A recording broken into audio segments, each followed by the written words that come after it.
My gynecologist felt something was off and uncovered my husband's secret. Everything changed. Hey once again. Today's video I'm telling about very interesting story, so please like, share and subscribe for more videos. So let's get start the story. My name is Aisha, and until a few months ago, I believed my life was perfect. I had a loving husband, a stable job, and a future I thought was secure. But sometimes, life doesn't break with loud thunder. It cracks slowly, quietly, until one day, everything collapses. This is my story. I had been feeling tired for weeks, dizziness, irregular periods, sudden nausea. I thought maybe it was stress or the long hours at work. My husband Heather dismissed it too. "You're overthinking, Aisha. Just rest." But the tiredness deepened, and so did the sense that something was not right. Finally, I made an appointment with my gynecologist, Dr. Mehak, someone I had trusted for years. When she entered the room, she smiled kindly, but her eyes scanned my face with clinical precision. "You look pale, Kashi. Tell me everything you've been feeling." I explained all the symptoms. She listened silently, writing notes, occasionally raising her eyebrow in concern. After a quick examination, she said, "Aisha, something feels off. I want to run a few tests, just to be safe." I agreed. Little did I know those tests would shatter my marriage. 2 days later, I got a call asking me to come in immediately. My heart dropped. When I entered her office, Dr. Mayhawk closed the door and sat directly across from me, her expression serious. "Aisha, your blood markers show exposure to a medication I did not prescribe." I blinked in confusion. "Medication? But I'm not taking anything except vitamins." She leaned forward. "This particular drug is often used to prevent pregnancy or disrupt hormonal balance.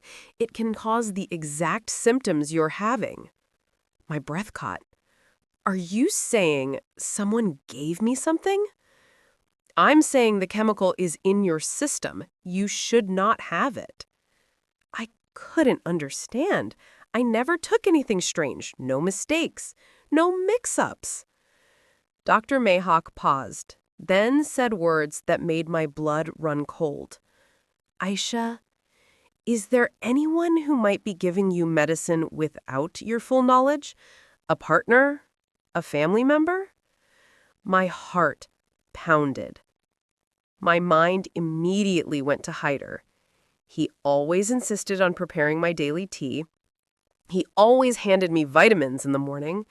He wouldn't let me cook some days and said he'd take care of everything. But why would he do this? Why would any husband secretly give his wife something like that? My world started spinning. I returned home with a storm inside me. My husband was in the living room, scrolling on his phone. "Why do you look upset?" he asked, barely glancing up. "Just tired." But inside, something dark began to whisper. That night, I opened the medicine cabinet, quietly searching. Everything looked normal until I found a small brown bottle behind the painkillers. A bottle with no label. My heart stopped. I opened it and sniffed. Bitter. Medicinal. Wrong. I didn't confront him. Not yet. I needed proof. For the first time in our marriage, I slept with my back turned to him.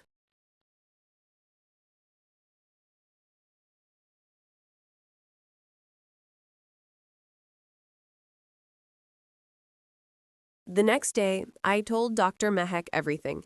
She listened calmly, then said, "If he's doing this intentionally, we must catch it. Bring me the bottle, I'll test it."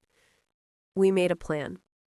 I placed the bottle back exactly where I found it. For 2 days, I acted normal. On the third morning, Hyder brought me my vitamins, smiling like always. But now, I was watching. His hands, his movements, The way he didn't let me see the pill he slipped in, my heart shattered. He had been drugging me. I excused myself, quietly spit the pill out, wrapped it in tissue, and rushed it to my doctor. 2 days later, the results came. The pill contained a powerful hormonal blocker, something that prevents pregnancy. Dr. Mehek looked furious. Aisha, this wasn't an accident. This was deliberate. I sat in her office, completely numb. Then she said the words that broke me. Your husband has been preventing you from becoming pregnant, without your consent, for a long time. My whole body trembled. But the deeper truth was even worse. She cleared her throat. Aisha, there's more.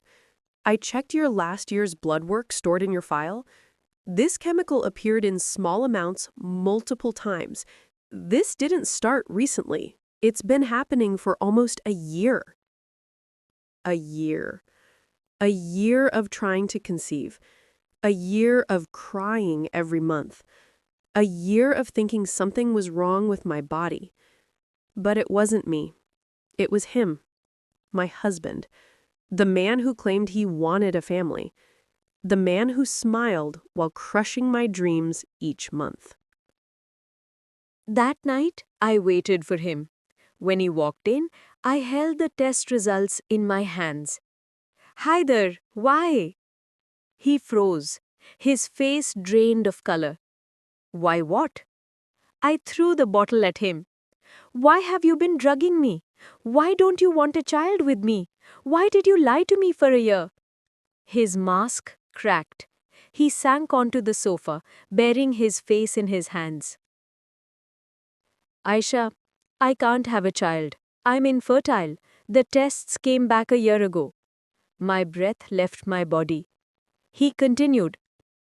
I didn't want you to leave me. I thought if you knew, you'd divorce me. So I stopped you from getting pregnant so you wouldn't find out the truth.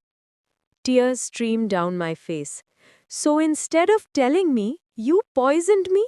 You destroyed my health? You broke my trust? He sobbed, but to me, he looked like a stranger. In that moment, something inside me died.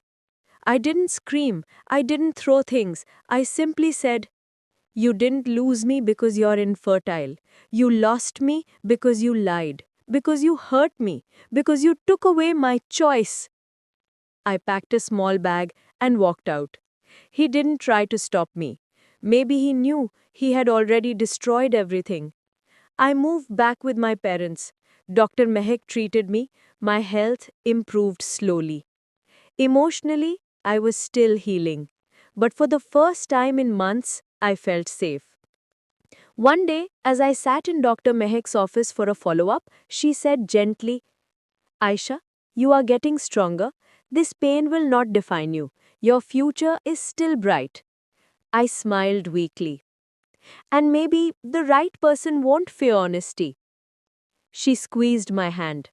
The right person will choose your health and your happiness over their own ego. And for the first time after everything collapsed, I believed her.